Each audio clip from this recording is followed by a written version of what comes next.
Сәлеметсіңдер ме, балалар? Осы жұмбақтың жауабы арқылы бүгінгі ойынның тақырыбын табасыңдар.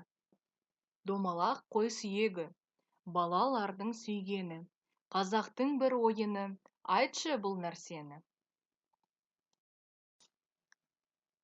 Асық қазақ халқының дәстүрлі ұлттық ойынына арналған сүйек. Ол қойдың, ешкінің, кейде сиыр мен түйенің тілерсегінен алынады. Асық балалардың ең сүйікті ойыншықтарының бірі болып саналған. Асықтың ерекшелігі оның 4 қыры бар: алшы, тайке, бүк, шік. Әр қырына байланысты ойын шарттары болады. Асықпен ойнау баланың ептілігін, көз мөлшерін, қолдың дәлдігін, шапшаңдығын арттырады.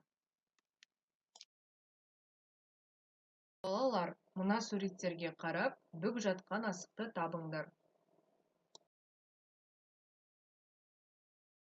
Балалар, берілген суреттерге қарап, асықпен ойнайтын ойынды тауып, атаңдар.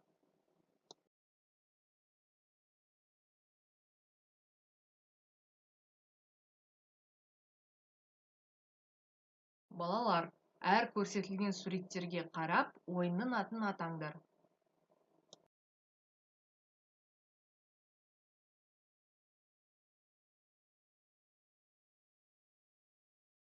Жарайсыңдар, балалар. Сендер асықпен ойнайтын ойын түрлерін жақсы біледі екенсіңдер. Ханталапай ойыны шапшаңдық пен ептілікті дамытып, тәртіпке үйретеді.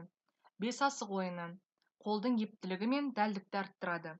Шыр ойыны жеңіске деген ұмтылыс пен тактикалық ойлауды қалыптастырады. Асық ату ойыны мергендік пен дене қозғалысын жетілдіреді. Осы ойындар баланың ұлттық салт-дәстүрге деген қызығушылықтарын оятады.